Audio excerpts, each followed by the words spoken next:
Hey everybody, Erik with District 82 Pinball. Never mind this jacket. This never happened over here. So this is Skateball, early Bally solid state pinball machine. What I'm showing you here is putting LEDs in the game. Okay, you can see I got they're incandescents, the regular ones, and I got two green LEDs in here. I just stuck these in here so I can show you this. And actually, I just touched this one and it goes in and out. Like, oh, it works, it doesn't work, you know, it's working, not working. Super common, okay? Now, I'm going to show you how to fix both going in and out and the strobing. Now, the strobing effect, simply put, it's because there's not enough resistance for an LED when it lights up versus a regular incandescent bulb. The SCR of the transistor that turns it on and off doesn't have enough, resistance to hold the open, or to hold it closed, essentially, to put the energy through. So it's on, off, on, off, on, off, on, off, on, off, on, off, and that's why it's blinking, okay? And the reason why it's got a bad connection is because it's 40 years old and it's got a terrible socket, okay? So you can buy those little adapter boards for 45 bucks at like Common Pinball, Pinball Life, all those places. You put them on your lamp board, and then all of a sudden, hey, it doesn't strobe anymore, but your lamp sockets are still crap, okay? So let's fix both at the same time. First of all, how we fix it, we put a 1K resistor on every single lamp socket. Okay, these are like a nickel at buy and buy 100 pack. I'll just show you real fast. Essentially, if you stuck this on the circuit, so I'm putting it to ground and I'm putting it on the thing, and all of a sudden now, boom, it doesn't blink anymore. You take it off, she blinks. You put it on, it doesn't blink. Okay, that's all you're buying when you spend the $45 for those lamp boards. These are already built in to those adapter boards, and all they're doing is adding 1K resistance to every single lamp, okay? But it doesn't fix your socket, that works terrible, okay? So let's turn this off, and I'm gonna show you how I fix both of these, and they're gonna work every time, okay? First of all, I'm taking the bulb out, all right? I'm gonna bend the socket back. All right, now if you look inside of there, you can see that it looks kind of junky on the tab. I don't know if you can see it very good. I'll get you another light and show that to you. Here we go.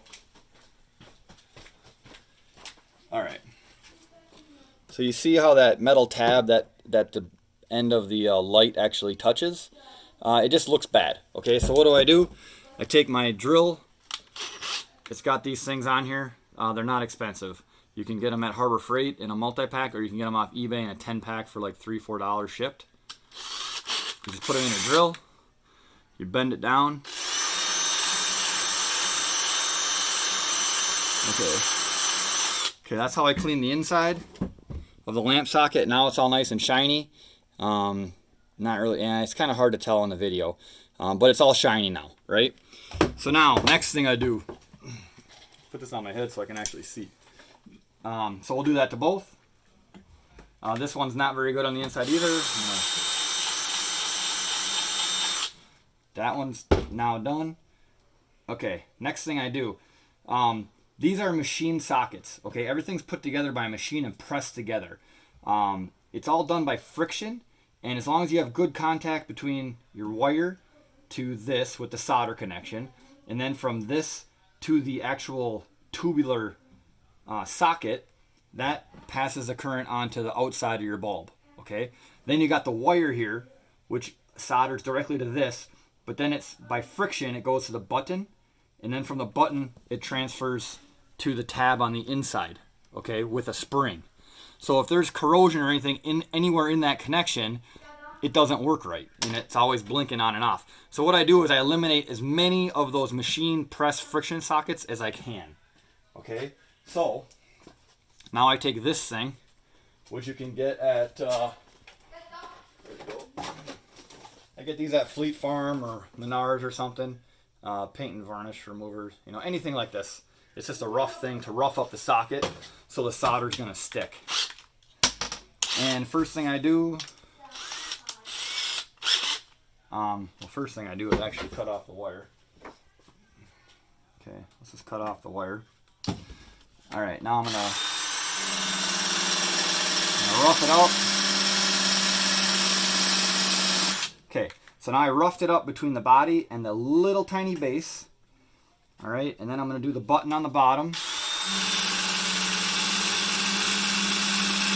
So that's all good. All right, now I put some solder on them.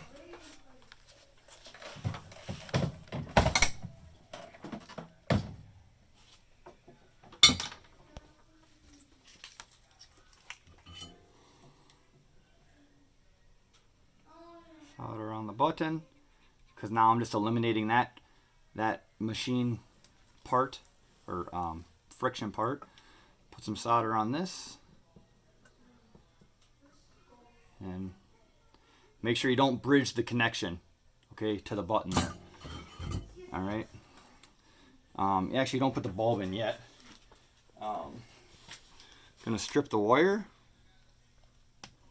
Then I'm gonna take my 1K resistor, twist my wire with my resistor on there.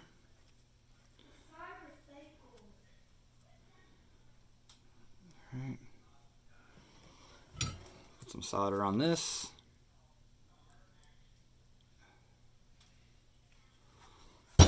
Then, if you want, you could put the bulb in at this time. It doesn't really matter.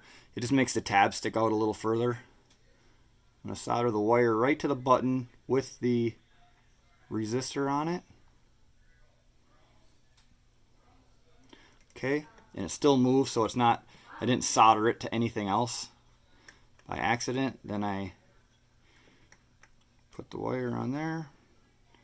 I left a big clump of solder there so I don't have to add any solder.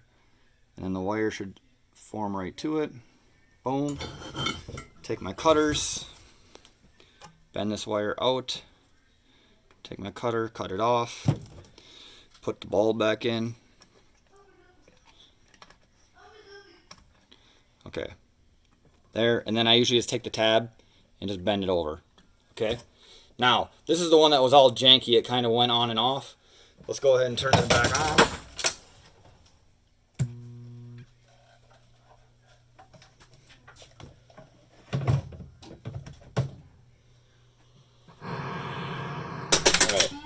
Oh, for comparison, let's put the other one in here. Okay, remember these were both on the same circuit. I'm going to put it in lamp test so you can actually see them going off at the same time. So now, and then I'm going to touch this a bunch of times. You can see it's always working, even though it's moving around. It still has play because I didn't mess with the spring inside at all. That actually gives it tension. But that's how I do it. And then what I do is I do it to every single lamp socket in the entire game. And that's the part that takes the time. But all of your lamp sockets will now function 100%. They're not going to be like blinking on, blinking off, not working. And that's what I do on all the early Bally solid states in Stearns at District 82 Pinball.